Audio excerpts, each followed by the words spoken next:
साथ हम आपको बायो की भी जो डेफिनेशन है वो भी आपको बता चुके हैं। अब स्टूडेंट्स, बायोलॉजी हम पढ़ते हैं, लिविंग ऑर्गेनिजम्स के बारे में हम स्टडी करते हैं।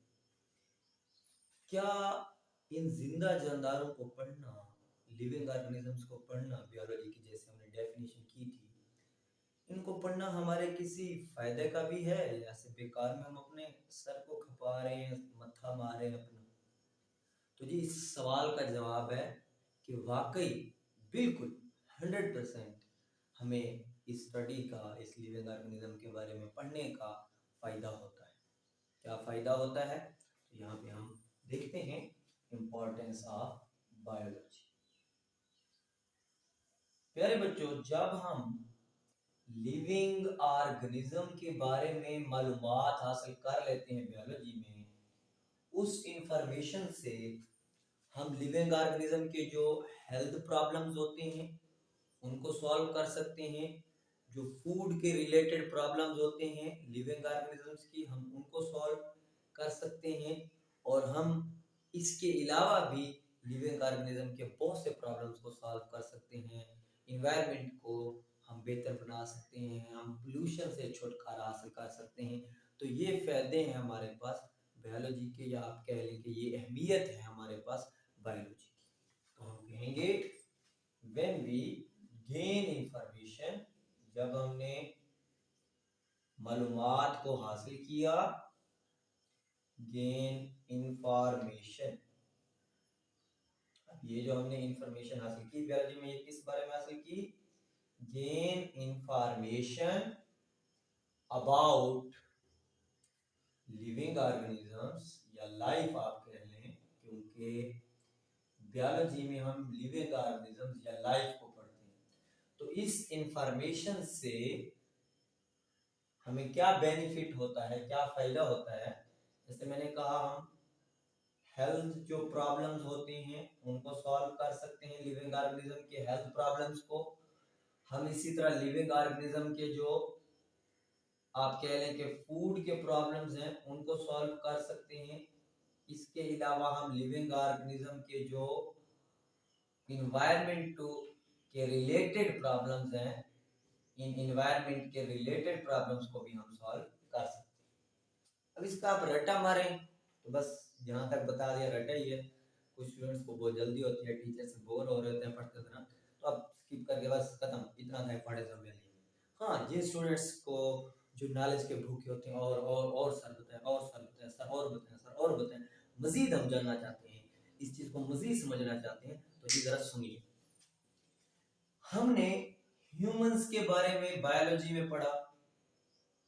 अब ह्यूमंस जो है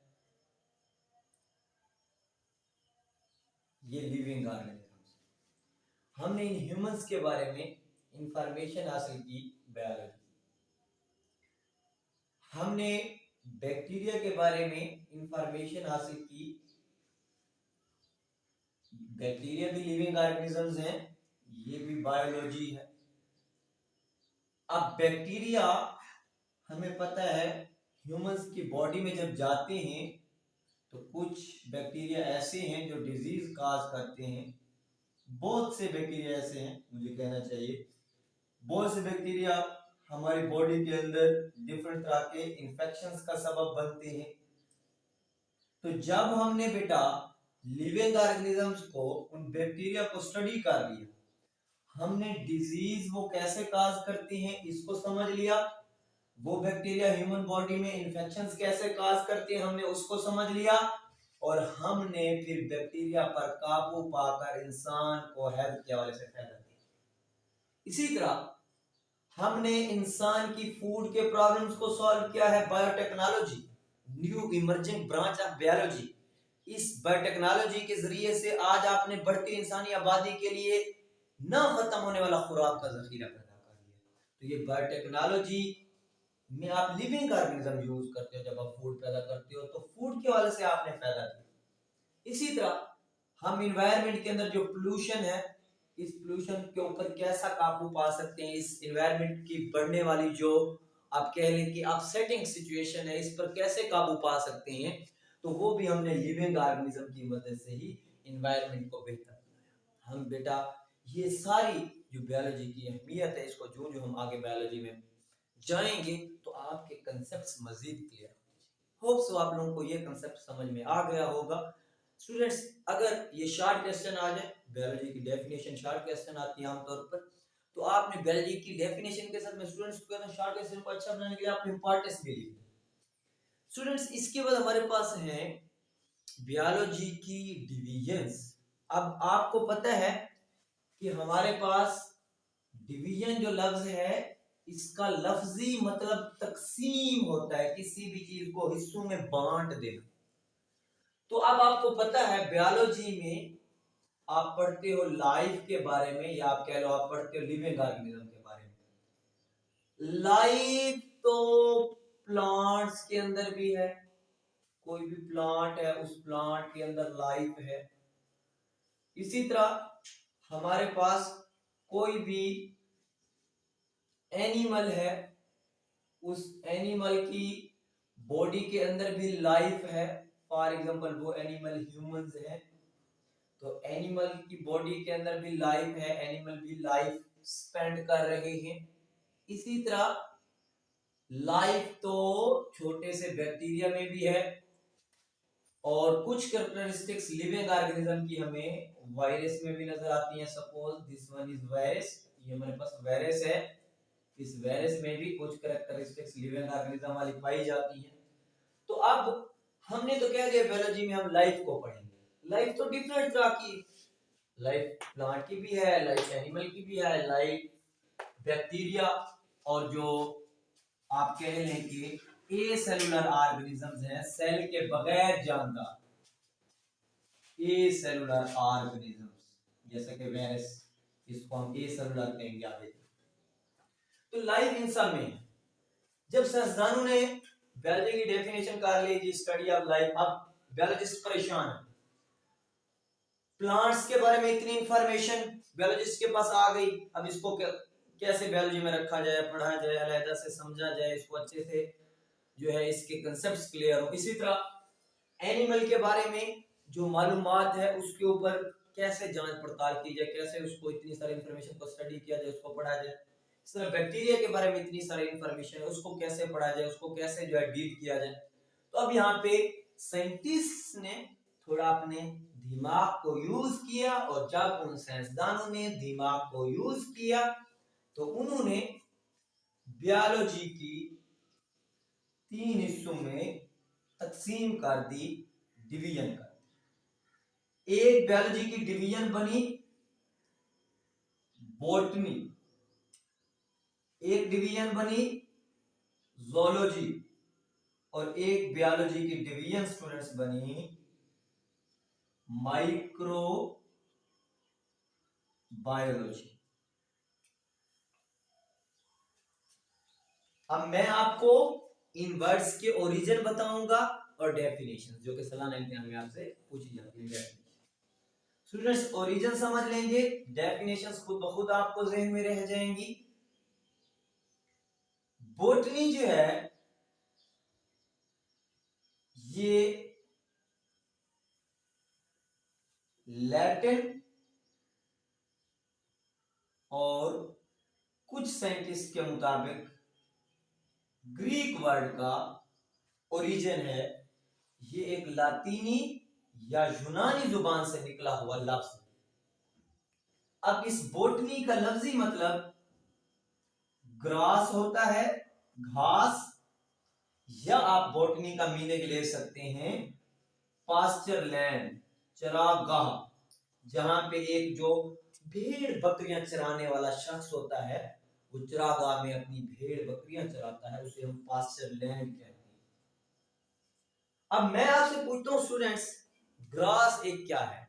plant. Grass is a plant. Pasture land चरागाह, चरागाह में भी क्या होता है? घास। तो इट मींस, इसका मतलब क्या हुआ कि बॉटनी का लफ्जी मतलब घास या पौधा है, तो आप बॉटनी में पौधों के बारे में पढ़ेंगे। मैं ऐसे भी कह सकता हूं बॉटनी बायोलॉजी की वो डिवीजन है जिसमें प्लांट्स के बारे में हम स्टडी करें। तो हम यहाँ पे डेफिनेशन ऑफ बॉटनी लिखते हैं scientific study of plants. Scientific study of plants is called botany. इसके बाद है students zoology. zoology Greek word है, यूनानी जुबान का लफ्ज है. जू मीन एनिमल होता है, animal, and logy mean study. तो ये वो बायोलॉजी की डिवीजन है जिसमें हम एनिमल्स के बारे में स्टडी करेंगे. तो मैं यहां इसकी डेफिनेशन लिखता हूं. Scientific study of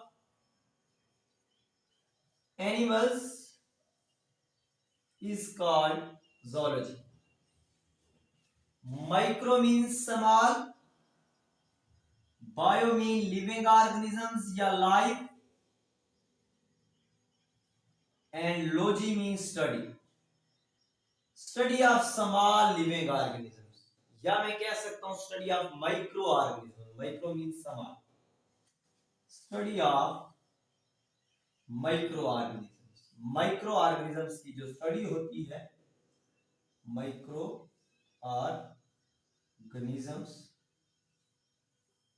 study of micro organisms is called microbiology. For example study of bacteria, जैसा कि मैंने आपको ऊपर भी बताया.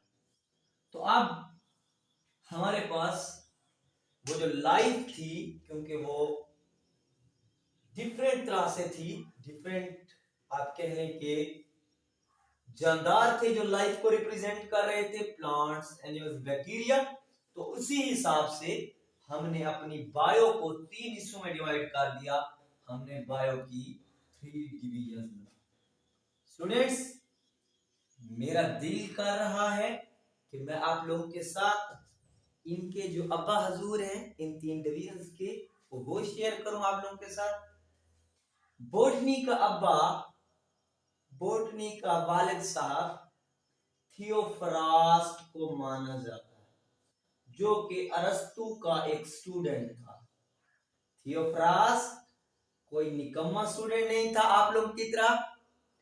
बहुत माजरत के साथ, जस्ट आप लोगों का मूड रिलैक्स करने के लिए मैंने ये बात की है.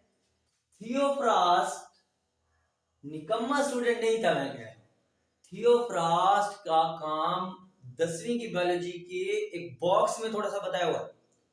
थियोफ्रास्ट ने पौधों के नर और जो मादा हिस्से थे उनकी पहचान की, किस तरह फूल नस्ल बढ़ाता है, फूल के क्या क्या हिस्से हैं. मैं कहता हूं उसने पौधों के ऊपर इतनी स्टडी की कि आप और मैं बता भी नहीं सकते लफ्जों में. तो यहां से आप अंदाजा कर लें, उसे अब्बा कहना जायज है. He is the father of botany. Remember it. Zoology, students, zoology का वही अब्बा है जो बायोलॉजी का अब्बा है. बायोलॉजी का अब्बा भी आज सुन ले, अरिस्टोटल, अरस्तु. अरिस्टोटल को, अरस्तु को zoology का भी फादर माना जाता है और बायोलॉजी का भी अब्बा. स्टूडेंट्स, माइक्रोबायोलॉजी का फादर एक Dutch scientist Antony van Leeuwenhoek को माना जाता है, क्योंकि उसने माइक्रो ऑर्गेनिजम्स पे बहुत ज्यादा काम किया. उम्मीद है आप लोगों को आज का लेक्चर समझ आया होगा. मिलते हैं इंशाअल्लाह अगली वीडियो में. अपना ढेर सारा ख्याल रखिएगा. खुशियां बांटें, खुश रहें. अल्लाह हाफिज.